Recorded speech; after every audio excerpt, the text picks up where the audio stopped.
दोस्तों, आपने बहुत सी कहानियां सुनी होंगी, लेकिन आज जो कहानी मैं आपको सुनाने जा रहा हूं वह कुछ अलग और अनोखी है। ये कहानी है एक लड़की और एक सांप के बीच बने ऐसे रिश्ते की जिसे कोई समझ नहीं सकता था। क्या आपने कभी सुना है कि कोई लड़की एक सांप से शादी कर ले? लेकिन आखिर ऐसा कैसे हुआ? इस रहस्यमय और चौंका देने वाली कहानी को जानने के लिए इसे आखिर तक सुनना न भूले, क्योंकि इसकी सच्चाई आपको हैरान कर देगी। बहुत समय पहले एक छोटे से गांव में एक सुंदर लड़की रहती थी। उसका नाम सीमा था और वह अपने गांव में एक अनोखी पहचान रखती थी। सीमा का कोई परिवार नहीं था, वह अकेली थी, लेकिन उसकी आत्मनिर्भरता और सादगी ने उसे गांव वालों का आदर्श बना दिया था। वह खेतीबाड़ी में मजदूरी करती थी और अपने काम से ही अपना पेट पालती थी। गांव के लोग उसे अक्सर मेहनती और ईमानदार लड़की के रूप में जानते थे।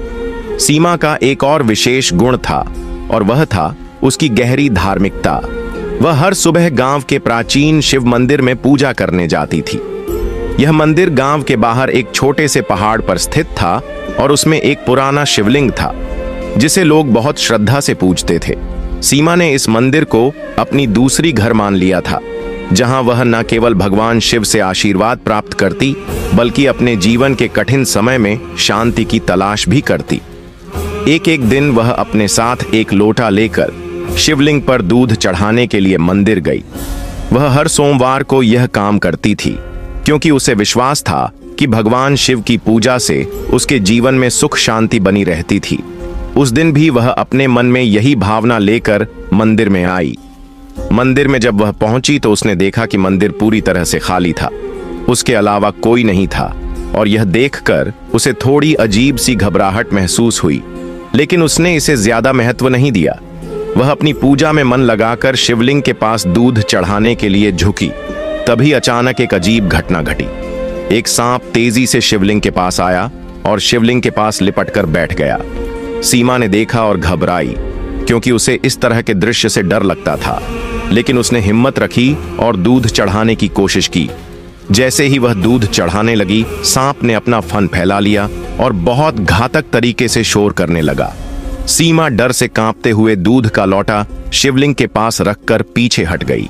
सांप ने तुरंत दूध पिया और फिर धीरे धीरे शिवलिंग से नीचे उतरकर चला गया। सीमा हैरान और भयभीत थी, लेकिन उसने शिवलिंग के सामने हाथ जोड़कर पूजा की और दूध का लोटा उठाकर मंदिर से बाहर निकल गई।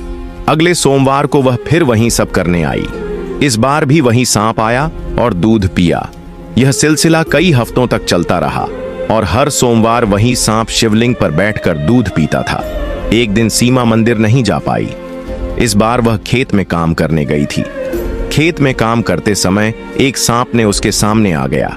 वह डर गई, लेकिन वह सांप चुपचाप वहां से चला गया।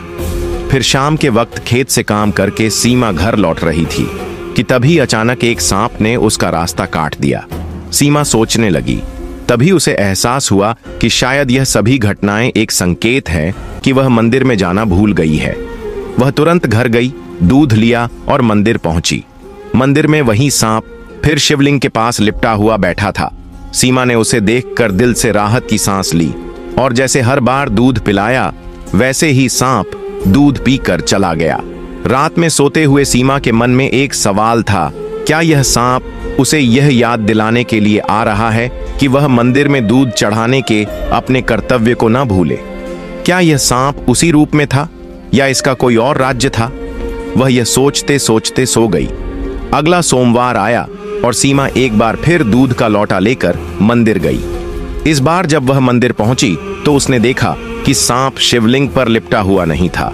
वह बक्से के पास बैठा था, जैसे कुछ संदेश देना चाहता हो। सीमा हैरान हुई और हंसी में बोली, क्या हुआ? अब तुम बक्से पर बैठ गए हो? क्या शिवजी से नाराज हो? उसने जैसे ही बक्से के पास दूध रखा, सांप ने दूध पीने के बजाय बक्से से नीचे उतरकर उसी बक्से पर वापस चढ़ना शुरू कर दिया। यह देखकर सीमा और भी हैरान हो गई, लेकिन फिर उसे यह महसूस हुआ कि सांप कुछ संदेश देना चाहता है। उसने बक्से को खोला और उसमें से एक पत्र मिला। पत्र को खोलकर पढ़ने पर सीमा को यह जानकर बहुत बड़ा झटका लगा। पत्र में लिखा था, मैं सांप नहीं, पहले एक इंसान था। मेरी गलती के कारण मुझे यह रूप मिला। यदि कोई कुंवारी लड़की मुझे 16 सोमवार तक दूध पिलाएगी तो मैं फिर से इंसान बन जाऊंगा। सीमा ने कांपते हाथों से पत्र को दोबारा पढ़ा। उसके दिल की धड़कन तेज हो गई थी। क्या यह सच हो सकता था? क्या यह सांप वास्तव में कभी इंसान था? सीमा की आंखों में कई सवाल थे, लेकिन एक चीज वह अच्छी तरह समझ चुकी थी। यह कोई साधारण सांप नहीं था। यह कोई श्रापित आत्मा थी जिसे मुक्ति की तलाश थी। सीमा ने कांपते स्वर में सांप की रत देखा, जो अभी भी शिवलिंग के पास दूध के लोटे के पास बैठा था। पहली बार उसने सांप की आंखों में गौर से देखा। उसे ऐसा लगा जैसे उन आंखों में एक अलग तरह की गहराई थी, जैसे कोई उसे कुछ कहना चाहता हो, कोई उसे पुकार रहा हो। सीमा ने धीरे धीरे हाथ जोड़कर कहा, क्या यह सच है? क्या तुम इंसान थे? सांप ने कोई प्रतिक्रिया नहीं दी। वह बस वहीं चुपचाप बैठा रहा। सीमा ने गहरी सांस ली और मन ही मन सोचने लगी, अगर यह पत्र सच कह रहा है तो इसका मतलब यह हुआ कि यह सांप पिछले ना जाने कितने वर्षों से इस श्राप में फंसा हुआ है। अगर मैं हर सोमवार इसे दूध पिलाऊंगी तो मैं पीछे नहीं हटूंगा। मैं इसे इंसान बनने में मदद करूंगी। उसने सांप की ओर देखा और धीरे से कहा, मैं हर सोमवार तुम्हें दूध पिलाऊंगी, चाहे कुछ भी हो जाए। मैं तुम्हें इंसान बनाने में मदद करूंगी। सीमा की यह बात सुनकर सांप पहली बार थोड़ा ही जैसे उसने उसकी बात समझ ली हो। फिर धीरे धीरे उसने दूध पिया और मंदिर से बाहर चला गया। अब सीमा हर सोमवार को मंदिर जाने लगी।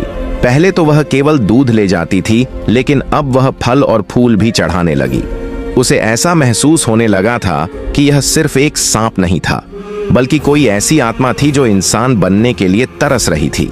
धीरे धीरे सीमा और सांप के बीच एक अनोखा रिश्ता बन गया। पहले जहां सीमा सांप को देखकर डरती थी, अब उसे देखकर उसे डर नहीं लगता था।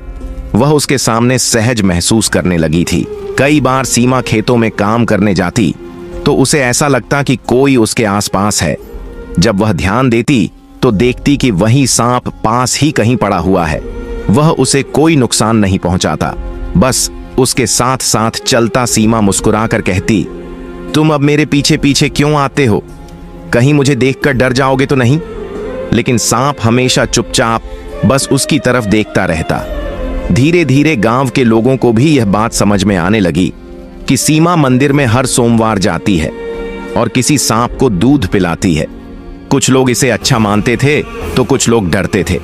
एक दिन गांव की कुछ औरतों ने सीमा से पूछा, तू हर सोमवार मंदिर में जाती है और एक सांप को दूध पिलाती है, तुझे डर नहीं लगता? सीमा मुस्कुराकर बोली, डर किस बात का? वह सांप मुझे कभी नुकसान नहीं पहुंचाता। शायद भगवान शिव ने ही उसे मेरे पास भेजा है। औरतों ने सिर हिला दिया और बोली, भले ही वह अभी कुछ नहीं कर रहा, लेकिन याद रखना वह एक सांप है। अगर उसने तुझे काट लिया तो सीमा को उनकी बातों से फर्क नहीं पड़ा।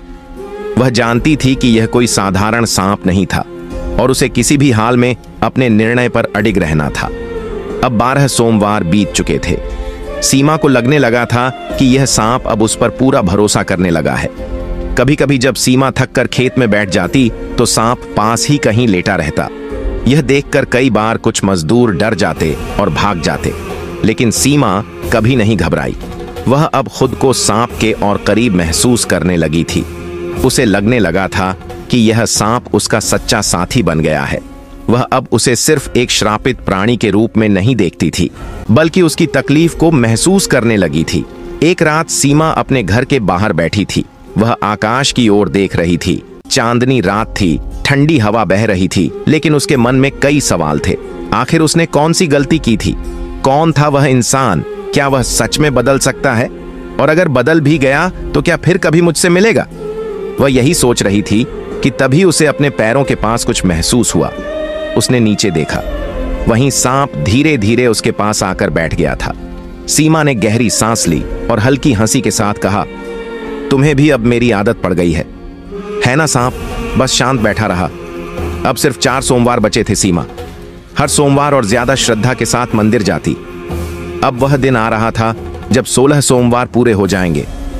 सीमा के मन में एक अजीब सी बेचैनी थी। क्या सच में यह श्राप टूट जाएगा? अगर यह सच में इंसान बन गया तो क्या यह मुझे पहचान पाएगा? क्या वह मुझसे दूर चला जाएगा? इन सवालों ने सीमा के मन को घेर लिया था, लेकिन उसने खुद को संभाला और निश्चय किया कि जो भी होगा वह इस सांप को इंसान बनाने के अपने वचन को पूरा करेगी। आखिरी सोमवार के लिए वह तैयार होने लगी। इस बार वह केवल दूध ही नहीं बल्कि कुछ फल और पुष्प भी ले गई। सीमा की धड़कनें तेज थीं। मंदिर का वातावरण शांत था, लेकिन उसके भीतर एक अजीब सी बेचैनी थी। आज आखिरी सोमवार था, जिस दिन वह इस श्रापित आत्मा को मुक्ति दिलाने वाली थी। क्या सच में कोई चमत्कार होगा? क्या यह सांप इंसान बन पाएगा, या यह सब बस एक भ्रम था? शिवलिंग पर लिपटा सांप वैसे ही स्थिर पड़ा था जैसे हर सोमवार को होता था। सीमा ने कांपते हाथों से दूध का कटोरा उसके सामने रखा और धीरे से कहा, आज आखिरी सोमवार है। अगर पत्र में लिखी बातें सच हैं, तो आज तुम्हें अपने असली रूप में लौट आना चाहिए। सांप धीरे धीरे दूध पीने लगा। सीमा की आंखें उसे अपलक निहार रही थीं। मंदिर की घड़ियाल बज रही थी। वातावरण में एक अद्भुत ऊर्जा थी। तभी अचानक मंदिर के दीपक की लौ तेज हो गई, जैसे कोई शक्ति वहां उपस्थित हो। हवा का झोंका मंदिर के अंदर गूंज उठा और सीमा को महसूस हुआ कि कुछ अलौकिक घटित होने वाला है। जैसे ही सांप ने दूध खत्म किया, उसके शरीर में हलचल होने लगी। उसकी आंखों से एक अलग तरह की चमक छलकने लगी थी। मंदिर में मौजूद कुछ अन्य श्रद्धालु यह दृश्य देखकर भयभीत हो गए और धीरे धीरे बाहर जाने लगे। अचानक सांप के शरीर से एक हल्की रोशनी निकलने लगी। उसका शरीर कंपन करने लगा और उसके चारों ओर एक दिव्य आभा फैल गई। सीमा स्तब्ध थी। यह कोई सामान्य घटना नहीं थी। तभी सांप धीरे धीरे मंदिर के फर्श पर लेटने लगा और उसका शरीर एक उज्जवल प्रकाश में बदलने लगा। सीमा अपनी जगह खड़ी रह गई। उसकी आंखों के सामने एक अलौकिक दृश्य घटित हो रहा था। कुछ ही क्षणों में सांप पूरी तरह प्रकाश में समा गया और वहां एक युवक प्रकट हुआ। उसकी उम्र लगभग 25 से 26 वर्ष रही होगी। लंबा, तेजस्वी और गंभीर व्यक्तित्व, उसकी आंखों में शांति और दर्द का मिश्रण था। मानो कई वर्षों की यातना सहने के बाद वह अब स्वतंत्र हुआ हो। सीमा को अपनी आंखों पर विश्वास नहीं हो रहा था। उसके सामने जो खड़ा था वह वही श्रापित आत्मा थी जिसे वह इतने महीनों से दूध पिला रही थी। युवक ने धीमी आवाज में कहा, सीमा, तुम्हारा धन्यवाद। अगर तुम ना होती तो मैं कभी अपने असली रूप में वापस नहीं आ पाता। सीमा की आंखों में आश्चर्य और जिज्ञासा थी। उसने धीरे से पूछा, तुम कौन हो? तुम्हें यह श्राप क्यों मिला था? युवक ने गहरी सांस ली और बोला, मेरा नाम राहुल है। सदियों पहले मैं एक राजकुमार था, लेकिन अहंकार और क्रोध के कारण मैंने एक महान साधु का अपमान किया था। उन्होंने मुझे श्राप दे दिया कि मैं एक नाग के रूप में जन्म लूंगा, और जब तक कोई सच्चे मन से मुझे 16 सोमवार तक दूध नहीं पिलाए, तब तक मैं इस योनि में ही फंसा रहूंगा। तुमने न केवल मुझे मुक्त किया, बल्कि मेरी आत्मा को भी शुद्ध कर दिया। सीमा अवाक थी। उसे समझ में नहीं आ रहा था कि वह इस पर विश्वास करें या नहीं। क्या यह सच था? क्या यह वही श्रापित राजकुमार था? राहुल ने सीमा की ओर देखा और कहा, अब जब मैं मुक्त हो गया हूं तो मुझे अपने राज्य लौटना होगा, लेकिन मैं तुम्हारा यह उपकार कभी नहीं भूल सकता। सीमा की आंखों में हल्की नमी थी। इतने महीनों से उसने इस नाग को अपना मित्र माना था, और अब जब वह इंसान बन चुका था तो क्या वह हमेशा के लिए चला जाएगा? सीमा ने धीरे से कहा, तुम चले जाओगे? राहुल मुस्कुराया और बोला, मैं कहीं नहीं जा रहा। मैं तब तक यही रहूंगा जब तक तुम मुझे स्वीकार नहीं कर लेती। सीमा, तुमने मुझे नया जीवन दिया है। अब यह जीवन तुम्हारे बिना अधूरा है। सीमा की आंखों में विस्मय था। वह कुछ बोल नहीं पाई। क्या यह सच था? क्या वह जिसे सांप समझ रही थी, वह अब उसका जीवन साथी बनने की इच्छा रखता था? मंदिर की घंटियां गूंज रही थीं। ऐसा प्रतीत हो रहा था मानो स्वयं महादेव इस पवित्र मिलन के साक्षी बन रहे हों कि मन में अनगिनत भाव उमड़ रहे थे। अविश्वास, आनंद, संकोच और हृदय की धड़कनों को बढ़ा देने वाली एक अनकही भावना राहुल अब उसके सामने खड़ा था। एक दिव्य तेजस्वी युवक जिसे उसने अपने हाथों से दूध पिलाया, जिसे उसने सच्चे मन से अपनाया, और आज जो उसके जीवन का सबसे महत्वपूर्ण हिस्सा बन चुका था। सीमा की आंखों में सवाल थे, परंतु राहुल के चेहरे पर सिर्फ सुकून था। उसने एक कदम आगे बढ़ाया और सीमा का हाथ थाम लिया। सीमा, क्या तुम मेरी जीवन संगिनी बनोगी? सीमा स्तब्ध थी। यह सब इतनी जल्दी कैसे हुआ? क्या सच में नियति ने उसके लिए यही तय किया था? उसकी आंखें हल्की नमी से भर आईं, लेकिन उनमें संकोच की जगह अब विश्वास था। उसने धीमे से कहा, अगर महादेव ने हमारे रास्ते को जोड़ दिया है तो इसे कोई नहीं बदल सकता। राहुल की आंखों में चमक आ गई। उसने मंदिर में ही सीमा के सामने घुटनों के बल बैठकर उसकी सहमति मांगी। यह देखकर वहां उपस्थित गांव के कुछ लोग भी मुस्कुराने लगे और सीमा ने हां कर दी। अगले ही दिन गांव के शिव मंदिर में सीमा और राहुल का विवाह संपन्न हुआ। शिवलिंग के समक्ष अग्नि को साक्षी मानकर दोनों ने साथ फेरे लिए। गांव वालों ने इस अलौकिक प्रेम गाथा को स्वीकार किया और इस पवित्र मिलन का गवाह बने।